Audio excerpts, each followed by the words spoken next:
All right, welcome. Thank you so much for joining us. Today we have a special program for you today brought to you by Mount Sinai SDA Church in Trenton, New Jersey on behalf of Pastor Corey and the Health and Wellness Ministry. We have a special little webinar set up for you today, 2 Truths and a Myth. Today we want to go ahead and talk about what are the truths and myths to COVID, to the vaccine, and get into what do the new guidelines that CDC has produced, what do they mean? So I want to be able to break that down with everyone today. So grab your family, grab your friends, take a seat, get your questions in. We want to have a very lively and engaging time here. So feel free to send any questions that you have in chat. Hopefully throughout this program, we would have addressed them at some point. So here with us today is a very special guest, Dr. Kimmy Ali. Dr. Kimmy Ali has been the CEO of Henry J. Austin since 2015, where she previously served as Chief Medical Officer. She has been a pediatrician with Henry J. Austin for over 21 years. Dr. Ali obtained her medical degree from Rutgers, New Jersey, and she completed her pediatric residency from Robert Wood Johnson Medical School in New Jersey. Dr. Ali has done countless webinars, speaking engagements, and conference presentations across the country on various topics from advanced access to joy in the workplace into integrated care. She is continuing to lead this transformative redesign of the healthcare delivery process at Henry J. Austin. Dr. Ali is devoted to the Trenton community, founding innovative organizations like the Trenton Health Team, and serving on boards like the Central New Jersey Family Health Consortium, the New Jersey Primary Care Association, the New Jersey Healthcare Quality Institute, and the Thomas Edison State University. Throughout the years, through all of her work, Dr. Ali's sole goal has been and continues to be to help improve the quality of life for the residents of Trenton. So we are so thankful to have Dr. Ali. So if you want to come on in and join our audience, we are so happy to have you. Hi. Hello, I'm happy to be here. Thank you so much for the invitation. Thank you. You are so welcome. And we just want to take the time out now and say thank you for everything that you've done. Again, not only serving on front lines, but also just taking time to come and speak on forums like this and platforms like this to the community. It's something that we really need. And I super appreciate everything that you've done and just being here today. Oh, you're so welcome. Welcome. Thank you again. You're welcome. All right. So let's get into it. Yeah. Yep. So the first, I want to start small and kind of ease into it. So let's start out with, how does COVID affect people's health? Let's start from the beginning. How does COVID affect people's health? So COVID affects people's health. It's a virus. Mm-hmm. So like many viruses, it gets into the system. And the major thing with COVID, there are two. One is it affects the lungs, so how you breathe. So that's why you hear a lot of people get pneumonia. They have difficulty breathing. They need ventilators. If you heard on the news, a shortage of ventilators last year.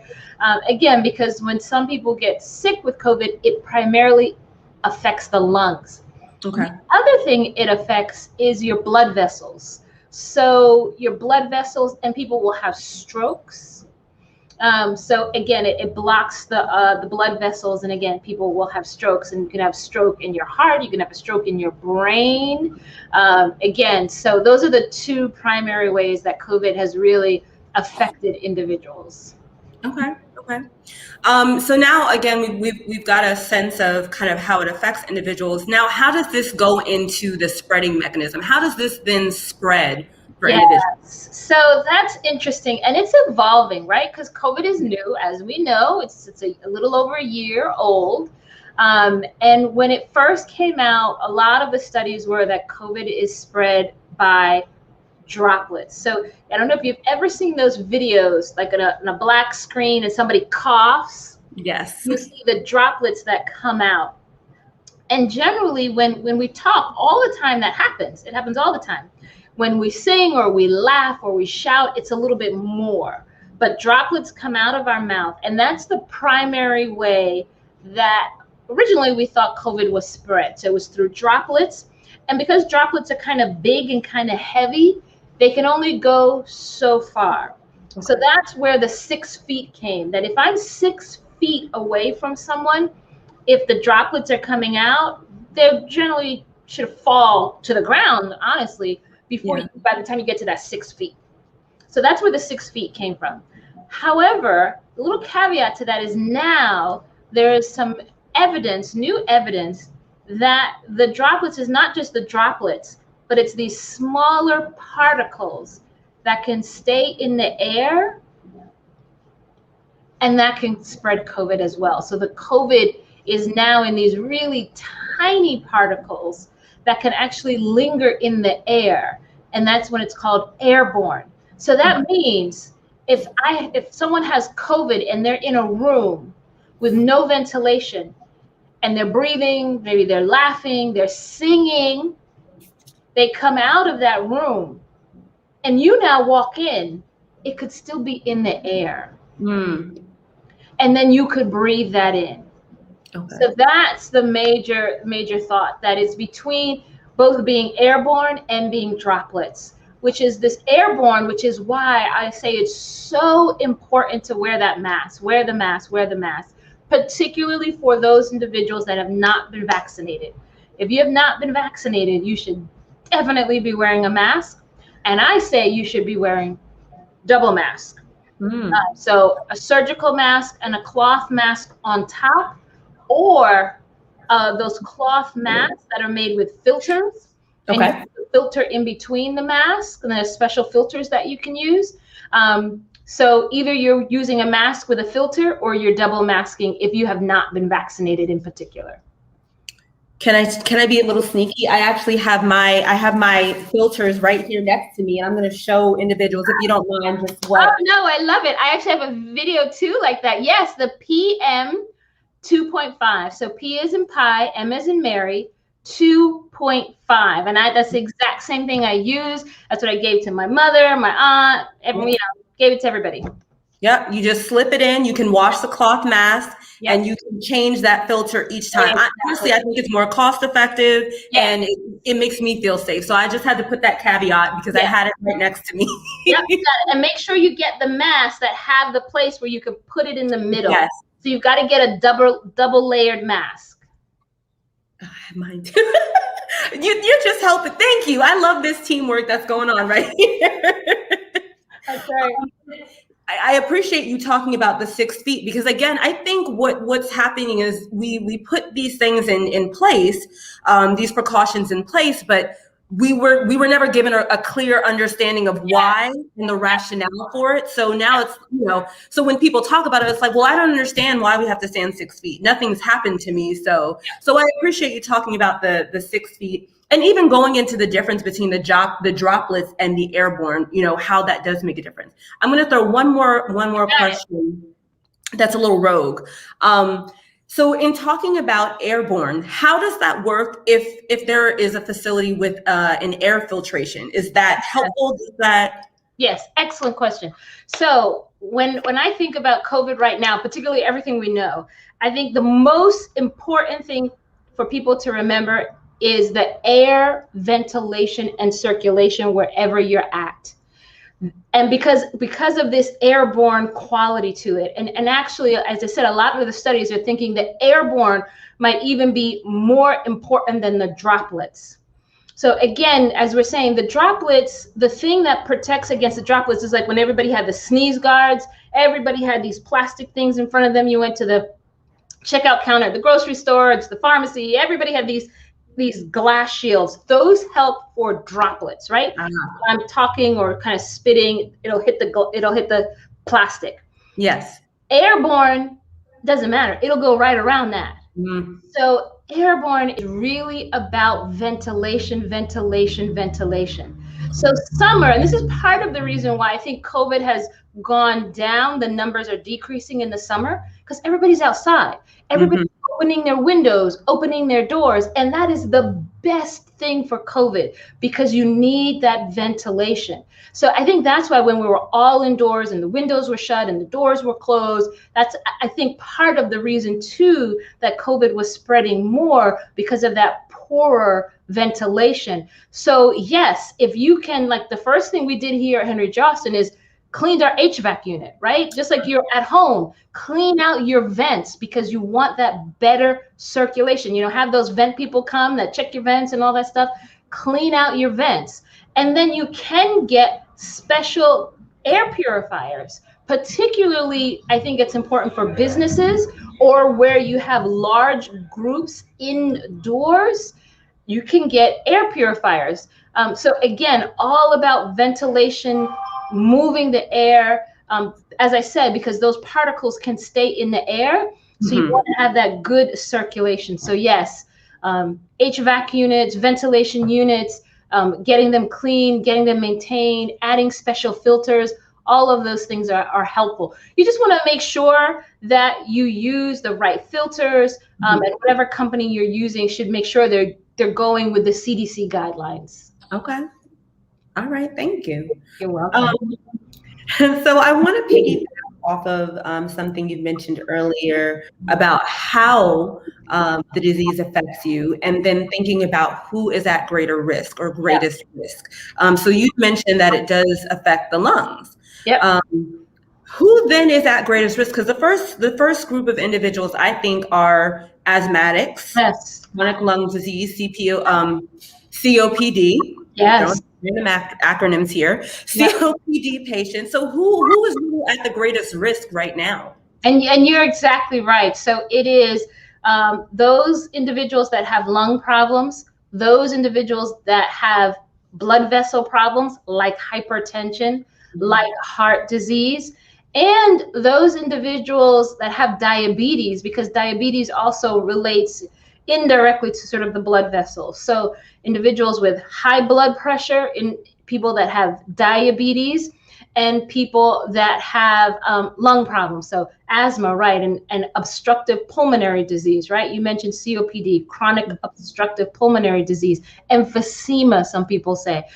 So all of those people are at increased risk. And actually, another group is those individuals that are overweight. And so not just a little overweight, but those individuals that are really overweight, they also have an increased risk, a real increased risk for getting extremely sick with COVID. Just curious on the last one, is there any particular reason why for overweight individuals, why they're at such a high risk? You know, it's a good question, and I don't think there's any clear answer yet. It's just really interesting. And again, maybe it has something to do with the hormonal.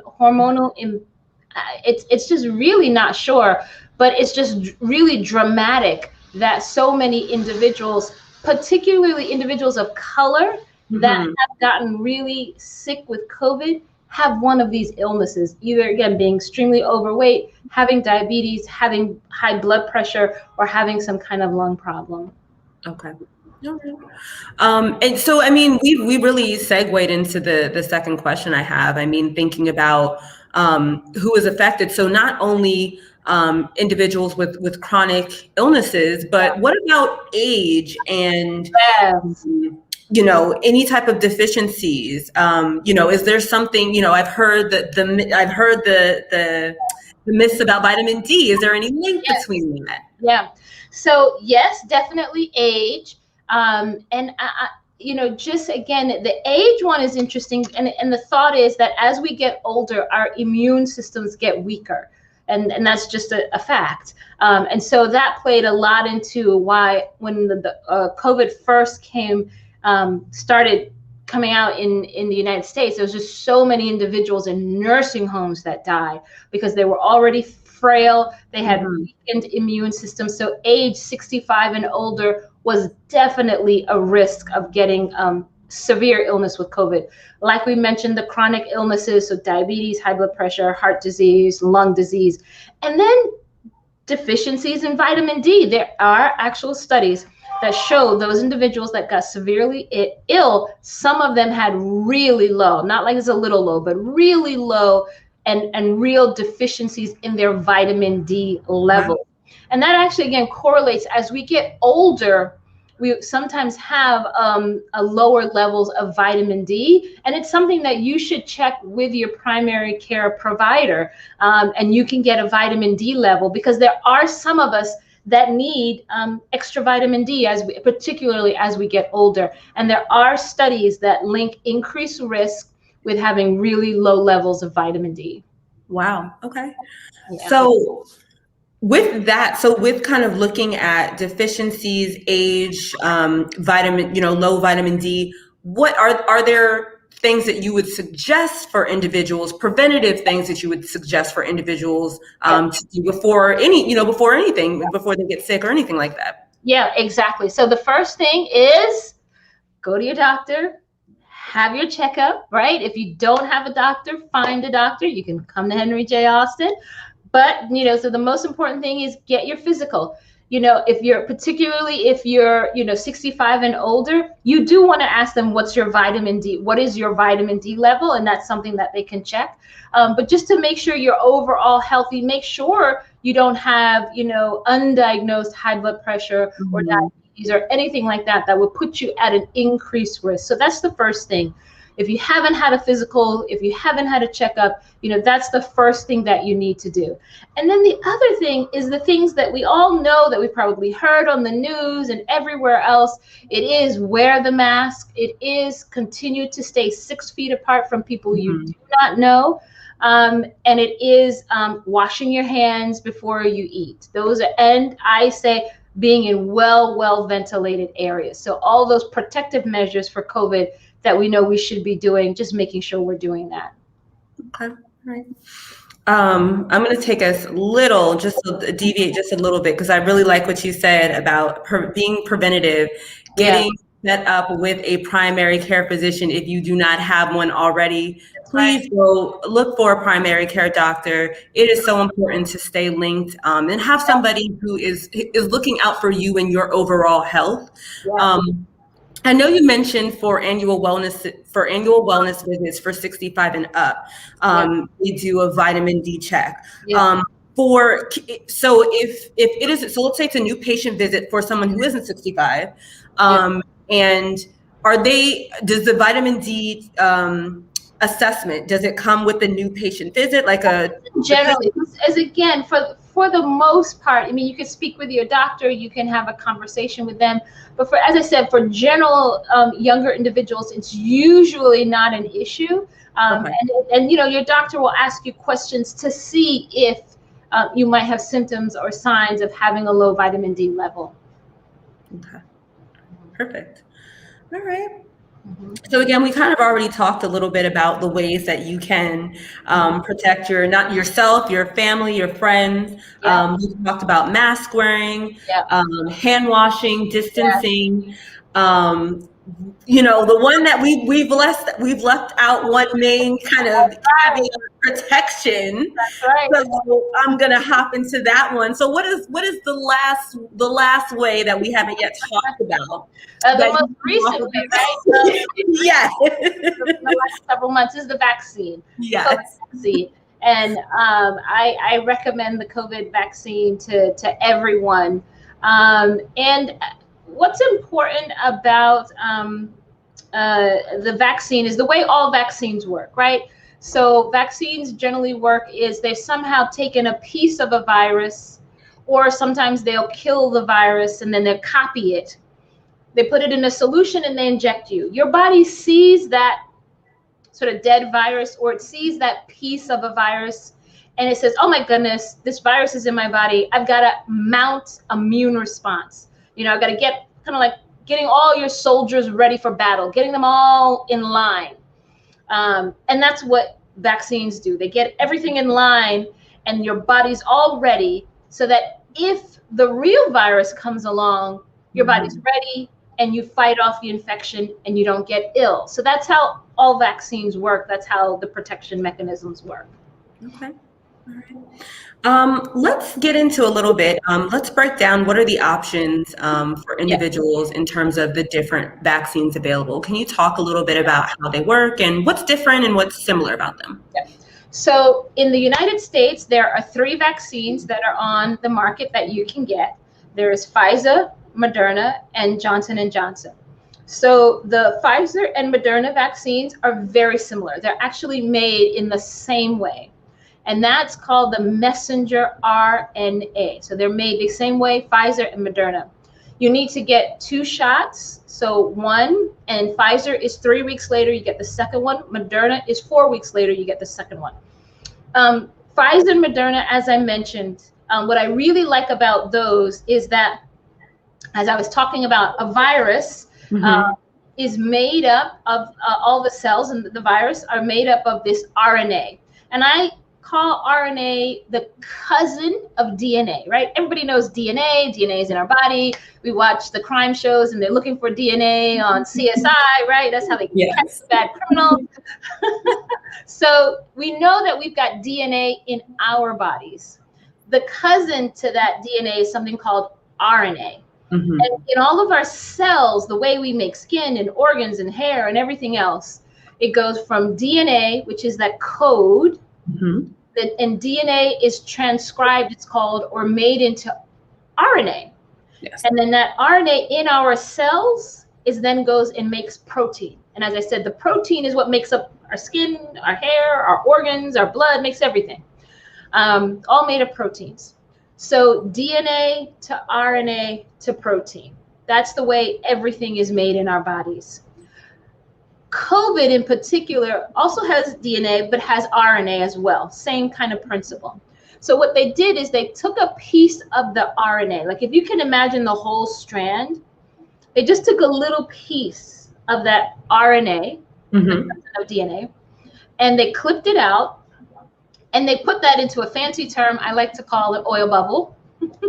And they took a little piece of that RNA and they put it into oil bubble. And that's kind of what explains that if you hear about Pfizer and Moderna has to be kept really, really, really cold, right? Just like oil, if it melts, it degrades. RNA would degrade. So it has to be kept really cold so it stays congealed. So messenger RNA, put in the oil bubble, and that's what we inject into ourselves. And so that's why I really like that, because I liken it to, there's no way you can get COVID from the vaccine because it's only a little piece of the COVID RNA, that messenger RNA. It's just that little piece.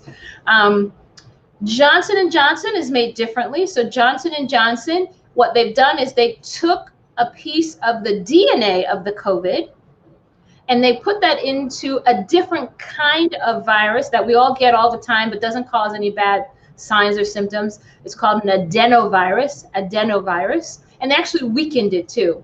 And they do that with chemicals in the lab. And they took a little piece of the DNA and they put it into the adenovirus. And then that's what they inject into our bodies. And Johnson & Johnson is one shot and then done. And what I particularly caution people about with both the Johnson & Johnson and the Pfizer and Moderna, people often ask me, well, you know, can the DNA or can the RNA get into my cells and somehow change my own DNA? And I'm like, no, it doesn't work that way. You can't, it's like, I don't know, it's like a one-way tunnel and all the cars are going in one direction, right? At the end, there's no way for that car to reverse. It's impossible because the other cars are coming in the one direction, right? So if you've got a one-way lane in a tunnel, there is no way for the car at the end to reverse. So the same thing, if you're going from DNA to RNA, there's no way to go backwards in the science of how it's made. And sometimes people, I've had a few people say, well, how do you know? How do you know it doesn't go back? And I always say, well, it's kind of like science. Science is just science, right? I say, you know, when we first discovered that the earth was round, that was science, right? The scientists looked into the stars and they said, wow, the earth is round. I can see the reflection of the, you know, the stars and the calculations. And there were some people like, no, the earth is flat. I say the earth is flat and I believe the earth is flat.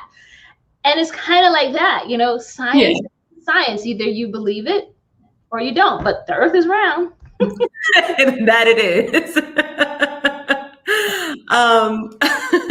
So let me ask you this, kind of before we get into some other questions here. So you get the vaccine.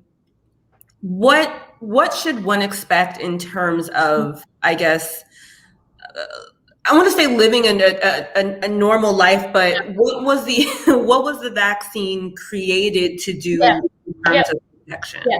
So there was two schools of thought. One was the actual study. So at first, the vaccine was really studied to help people not die. End of story. That's really what it was about, right?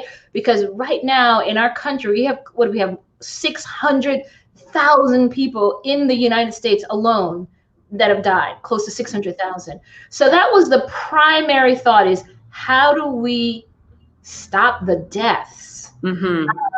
And also how do we stop those people that are getting severely ill? Because we also know now that when you're severely ill and you recover from COVID, you still have problems. There are people that still have neurological problems, those blood vessel problems, heart problems, breathing problems that does not seem to be going away.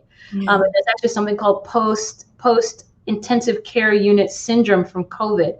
Again, people that have gotten really sick, they get better, but not all the way better. And they just seem to be living with these ongoing problems. So the vaccine was really to stop people getting severely ill so that they don't get hospitalized and they don't die. Mm-hmm. And any vaccine you get does that wonderfully. So that's why I say Pfizer, Moderna, Johnson & Johnson, whichever one you can get it, because all three of them do that.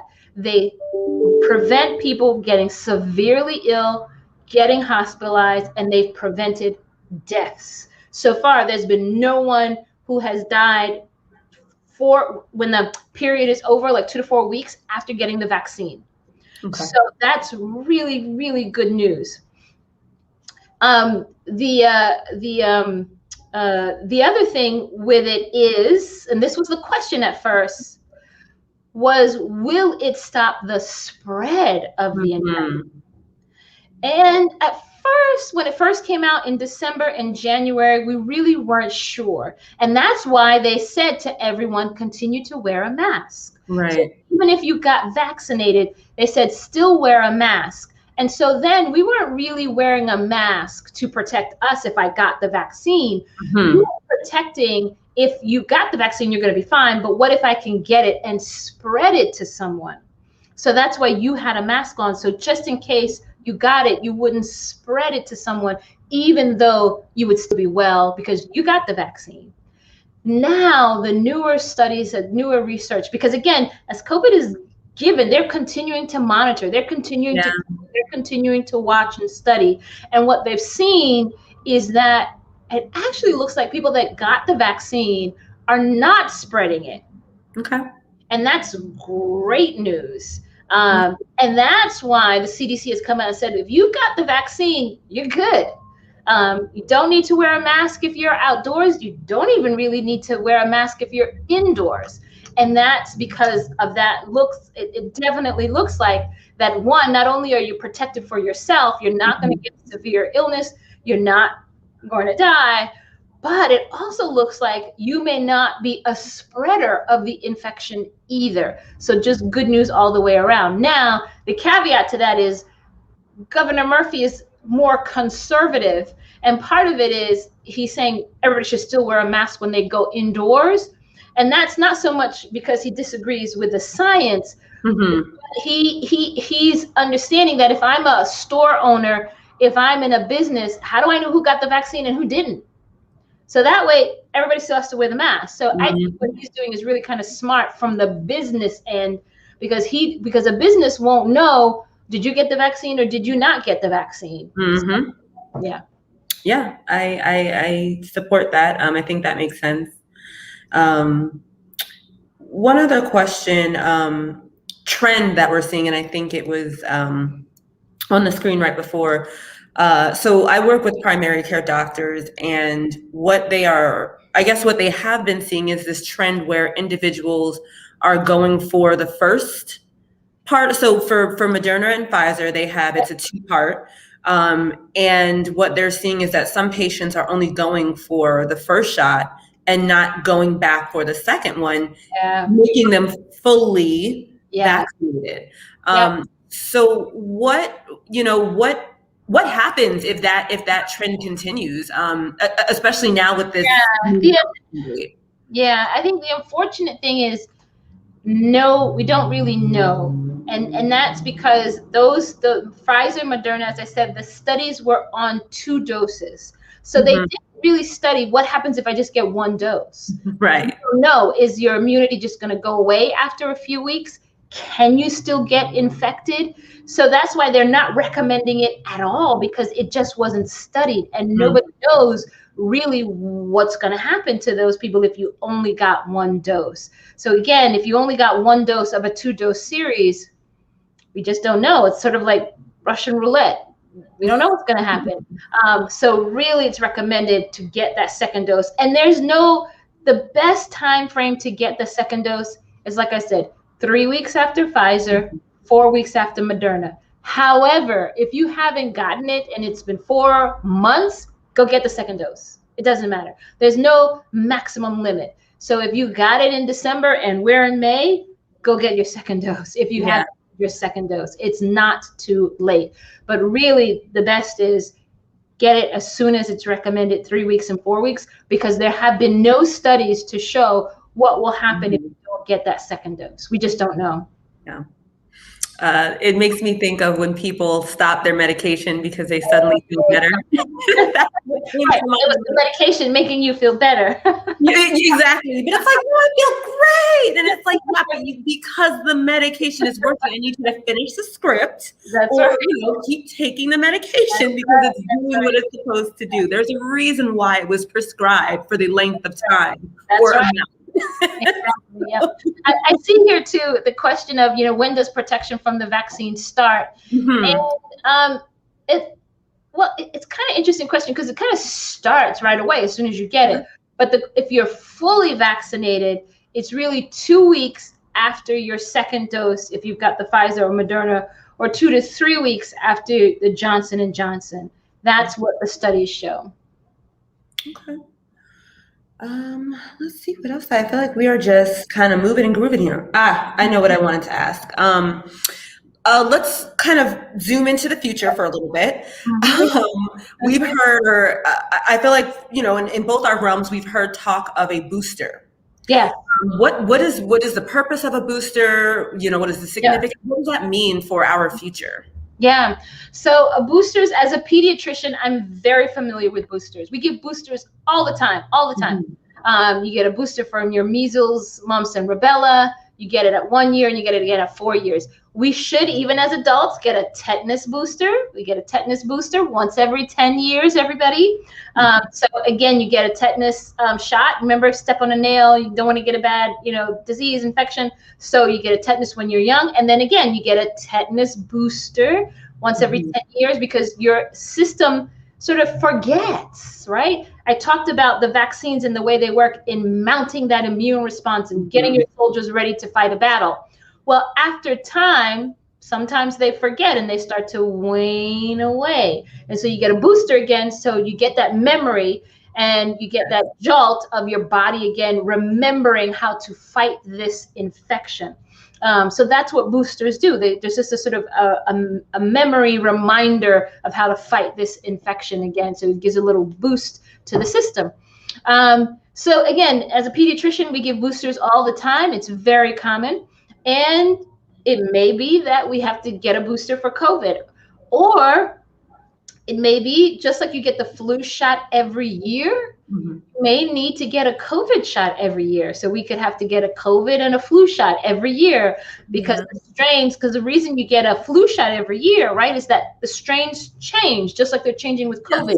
The flu shot strains change, and that's why you got to get a new flu shot every year based on the strain that is the most common that year. So the way the COVID is working with all the variants, if you're reading about the variants, there's so many variants now, so many different types of this COVID strain, that it may be that, right, we need a booster or a new COVID shot every year. Mm-hmm. Okay. There's a couple of things that you hit on that's kind of deviating a little bit, but I did so in thinking about the COVID strains. Have you noticed from your patients again decrease in flu, decrease in common cold? Yes. We know again COVID is still with us, but with all of the mask wearing that people washing of hands, mask wearing that people are doing, I again speaking with other physicians, noticing that decrease in the amount of flu patients and common colds for this year. Definitely. You can look at, so I'm part of the listserv as a physician in New Jersey, and we get from the Department of Health, and you get a flu snapshot once every 2 to 3 weeks, I think. And it's just been dramatic in terms of just the decreased amount of flu across the state, really across the country, for just the reason you mentioned. So those habits that we have, right? They've always said, wash your hands before you eat, wash your hands before you eat, cover your mouth when you sneeze. But everything that we've done is also so protective against the other viruses, like the common cold, like the flu. So you've seen definite decrease in all of those. And I think I might always wear a mask. I don't know. When this is all said and done, I might keep wearing a mask. You and me both, and I'm keeping the 6 feet. I'm keeping that, yes. Now, if only we could figure out something for pollen. Yes. Great. That would be amazing. Another point that kind of came to mind. What do we do about children? I know we talked about the different variants, and in particular, the newer variant is targeting children. How do we, what do we do about that? So I think, all the things that we know that we should be doing, we have to continue to do for our children in particular, right? Because many of them have not been vaccinated yet. So 2 years and over should wear a mask as best they can. I know some 3-year-olds that just refuse, okay? But for the most part, the recommendation is 2 years and over should wear a mask. And they should do all the things we are doing to washing your hands, stay in well-ventilated places as best as possible. But I think there is definite hope on the horizon. Because number one, we now know that Pfizer is 12 years and over. So that's great. And they are working on the younger ages even now. So I think before we get to summer, we might actually see like the 9-year and above, and maybe even lower, ready to have that vaccine ready for them as well. So because I know a lot of people want to get the children back into schools, as we all should. And so I think the whole systems are really working to gear up to make sure that the vaccines are safe for the children so they could give them before they go back to school. Awesome. Thank you. Yeah. I'm gonna kind of end with a last question. Then if there are other questions from listeners, please type in. We want to get to some questions as well. I know you kind of already talked about this around the CDC's guidelines, but any kind of last thoughts or advice for the community in terms of, how to proceed? Because we do know that there are still individuals who are not vaccinated. We know there is still hesitancy about being vaccinated. How do you, what would you advise for this community, with these new guidelines? Yeah, so the new guidelines, I would say, if you are vaccinated, and you're outdoors, again, I think if you're vaccinated and you're outdoors, I think you're fine, because for all the reasons I said about the ventilation. So all the studies have shown it's very, very rare to get COVID when you're outside, extremely rare. In fact, the only few cases globally where people got COVID from being outdoors is when they were in large groups packed together, like at a concert, and people are standing right next to each other, shoulder to shoulder for like an hour, right? Because then you're breathing in the same space next to somebody next to you. Or you're at a rally, a political rally. Those were the sort of 2 cases when people were outside and got COVID. So by and large, if you're outdoors, you're vaccinated, you're fine. You don't got to wear a mask. That's what that's the rule in New Jersey. That's what CDC says. Indoors, again, I think you'll probably be okay not to have a mask on, but again, it all boils down to ventilation, and it's all about layers of risk, layers of exposure. So we have to remember everything in life is not 100%. So to say the vaccine is 100% curative, well, preventative, well, no, it's not. Right. It's 95, you're 99, but that's not 100, right? Yeah. So you want to still be cautious. So even if you have the vaccine, if you're indoors with a big group of people you don't know for hours at a time, I'd wear a mask. That's what I would do. That's what I would recommend to my family and friends. If you're going to be indoors with someone for 10 minutes, okay, that's fine. You're going to go in, come out. That's a different story. And also, if you're in a space where you know everyone has been vaccinated, that's the CDC guidance, you don't have to wear a mask indoors. Because again, you know everybody has been vaccinated, and the studies have shown you're going to be protected, and you're probably not going to spread it. So if you've got 3 or 4 or 5 people in your family, you've all been vaccinated, can you have dinner indoors at your place? Sure.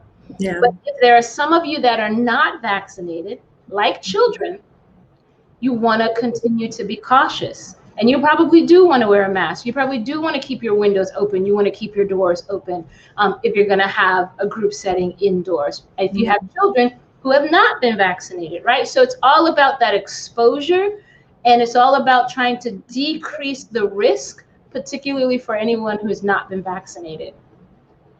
I love it. Thank you so much. Do we have questions? Do we have any questions, Papa? Let's see. Can you explain the recently changed guidelines about wearing masks? Yeah, so that's what I said. I think as the research has come out and they understand more, and they understand not only when I get the vaccine, am I protected, but it's showing now that when I got the vaccine, I'm less likely to spread it to someone else. So because of that, they said, well, if you're out, and particularly if you're outdoors, you really don't need to wear a mask. So again, if you've been vaccinated, it's showing now, the research is showing that not only are you safe, you personally that got the vaccine, but you're really not going to be a spreader of COVID as well. So because of that, you're safe and you're not going to spread it. So it's probably okay not to wear a mask. Here's a good one. What are the options for people who cannot be vaccinated for health reasons? It's a good question. Yeah, the options are, as we discussed, there's not a lot.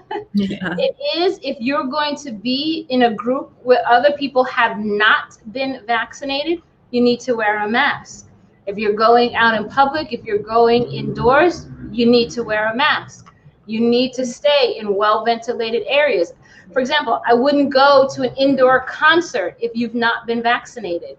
I wouldn't go, quite honestly, I wouldn't go eat indoors if you've not been vaccinated where other people don't have a mask on. I wouldn't recommend doing that for all the reasons that we discussed. You know, I have a little OCD, and I'm a very visual person. So when I go indoors, I just imagine all these little COVID particles floating around, and I just see them everywhere in the air. Because that's really what's happening, because you don't know who was in that space before you walked into that space. So if you're not vaccinated, you really need to be double masked. If you're going into spaces where you know there could be people that have not been vaccinated. Yeah, no, I feel like we are on the same page about OCD. I mean, I wipe down. I think about everything I've touched. My hands have touched the steering wheel, the cell phone, the earpiece. So everything gets wiped down. I just go through and, you know, trace everything I've touched as I've gone. Yeah, so I understand. And also with that question about the health reasons, you really want to make sure that's a conversation you've had with your doctor. Yeah. So from what I understand, there are very few cases of people that cannot get the COVID vaccine. And really, it's people that have had an allergic reaction to some component of a COVID vaccine. So even if you've had severe allergies from nuts or shellfish, that doesn't mean you can't get COVID. As I said, if you've got heart disease, you've got hypertension, you've got diabetes, then you need to get the COVID vaccine because you're at higher risk. If you've got asthma, you've got breathing problems, you need to get the COVID vaccine. If you've got a weakened immune system, if you cancer treatment, you need to get the vaccine because your risk of getting COVID and getting severely ill or dying are higher. So again, there are not many cases of health conditions that I know of where you should not get the vaccine. So that really should be a conversation with you and your primary care doctor. Yeah. Thanks. Do you have another question? Nah, I have questions.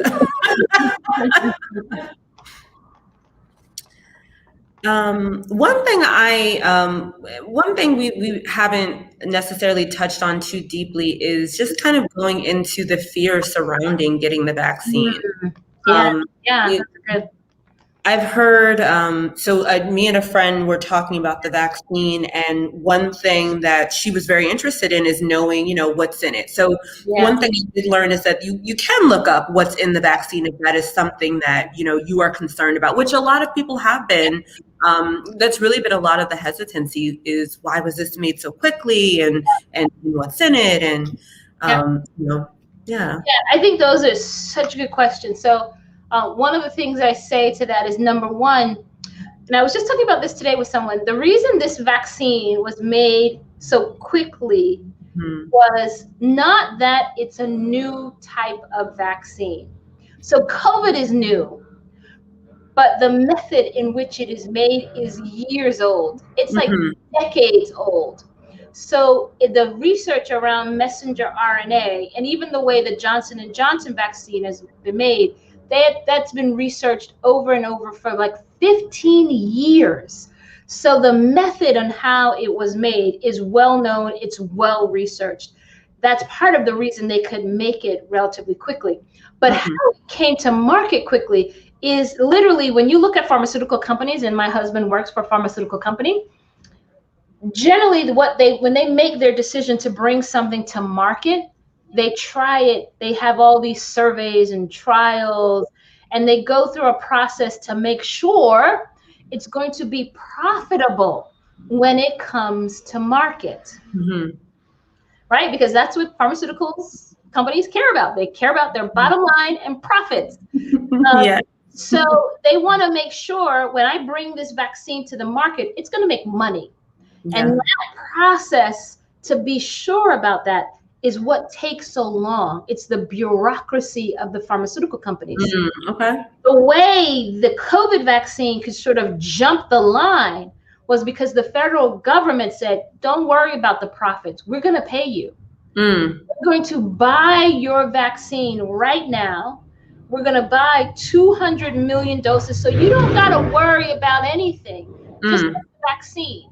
And that's how COVID vaccine sort of jumped the line of everything else that was in the pipeline so that it could come to market. So the research is years old. It's years in the making. So now it didn't have to go through that bureaucracy that all the pharmaceutical companies do because they knew somebody was going to pay for it. Somebody was going to buy it.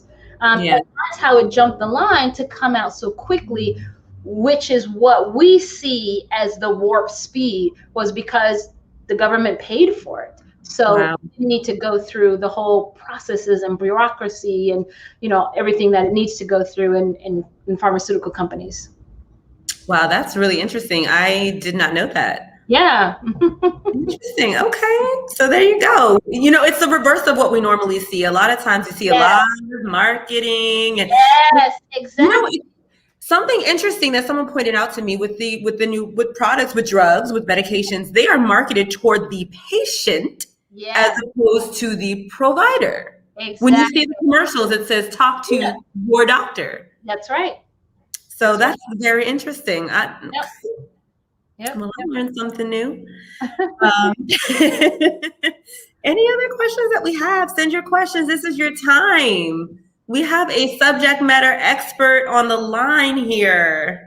Well, and if you don't have any questions, I mean, Yeah. one, you can always reach out to me. I'm sure you know how to get in touch with me. And also, we have a lot of information on our website, Henry J. Austin Health Center, henryjaustin.org.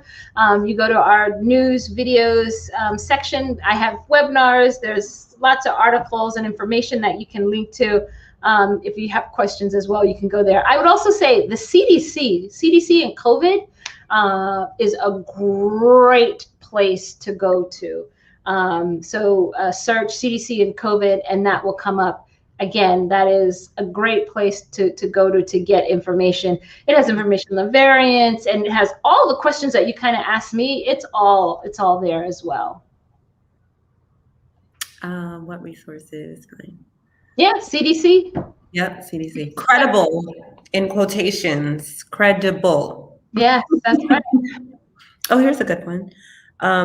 If the chemicals if the chemicals allows you RNA to change to look like coronavirus, then how does it go away to make us possibly need a booster? How many years was it tested? And if it's been tested for many years, why do they not know if we need a booster or not? Yeah, so what's been tested is the method. So it's kind of like if you're making a cake and you're putting in different ingredients, there's a way in which you can make a cake, right? Whether you add the egg first or the flour first. And it changes, right? We know people that bake how the cake comes out. So the way in which the COVID vaccine was made was tested for a long time. But COVID, as we know, is brand new. So that's the component that is sort of really unknown if our bodies will react to need a booster. Because COVID is new to us and our bodies, that's why we're not sure if we need a booster. But again, the way in which it was made in the lab was what was tested over and over and over for years. And that's how they could make the COVID vaccine as quickly as they did, because the method, the way in which was made a long time ago. Good question. Thank you. Good questions. Yeah. Let's see if we have about 3 minutes left. See if we get one question in. If not, I will allow, have your last thoughts and last kind of, let's see. Yeah, so I think this forum and others, again, like we mentioned, the CDC website, I think to just gain as much information as possible. The other thing, I don't know if this has come up in some conversations about, our history with research, our history with drugs and things like that. But, people mentioned the Tuskegee experiment. People mentioned the HeLa cells that are used in cancer treatment. The one thing I say about this, which I think is great on one hand, is unfortunate on the other, is this COVID, which is different from those past historical cases or those terrible incidences, those were done under the cloak of secrecy. They could continue the Tuskegee experiment because nobody knew, right? It was a small group in the South, and it was under this cloak of secrecy. This COVID vaccine, it is out. I mean, everybody, the world is watching what's happening to this, right? Yeah. Everybody is watching. That's how we knew about the Johnson & Johnson and the blood clots, right? Everybody is watching this. So there's really no way to do something undercover because everybody is watching. And now with the internet and social media, everybody's going to say as soon as something happens, it will be all over the news. It will be all over social media. So there's really no way to do anything cloak and dagger, anything undercover with the COVID vaccine, because again, the whole world is literally watching what happens with this COVID vaccine. And I think that's an important difference. Yeah. Looks like we have one more question. Was the vaccine already tested on humans before it was made public? Yes, excellent question. And it was tested on about 70,000 individuals. So there was about 30,000, I think, in the Pfizer trial and about 40,000 people tested in the Moderna trial. even before it came out. And the same thing similar with Johnson & Johnson. I think it was 30 to 40,000 as well. Mm-hmm. Wow. Okay. See, now we're getting all the questions coming in. Do you have time for one more? Yeah, I have time for one more. Yep. Okay. So how does the corona vaccine impact the body's ability to fight off other diseases? Does it impact the immune system's ability to fight off other viruses? Sorry. That's a good question. And it's not really been studied, but there is, in the past, there have been known to have some cross coverage, right? So remember, it's a virus. It's from the coronavirus family. So COVID, corona, some people call it coronavirus family that causes other viral infections. And so it's possible that it could have some cross coverage. When the flu was originally being given out, there was some thought that maybe if you got the flu shot, it had a little bit of cross coverage, but it hasn't been studied enough to really say definitively that it does. But it makes sense that it might have some cross coverage with other viruses. Yeah, that's a good question. Awesome. All right. Well, listen, we've enjoyed your time. I've enjoyed your time. Again, I am so thankful to have you here today answering all these questions. I absolutely learned something new. So I hope others out there learned something new that you didn't know about COVID before. Again, there are lots of resources that you can look for. And again, I stress credible resources that you can look for. Please, you have the CDC, you have Henry J. Austin's website. Please be careful of, the information that you're collecting, but we do want you to be in the know and make the most informative decisions in relationship to your health. So that is it for today, Dr. Ali. Thank you so much. All right, everyone. I always say be well, be healthy, and hug the ones you love. There you go. All right, everyone. Take care. Have a good evening. All right. Bye.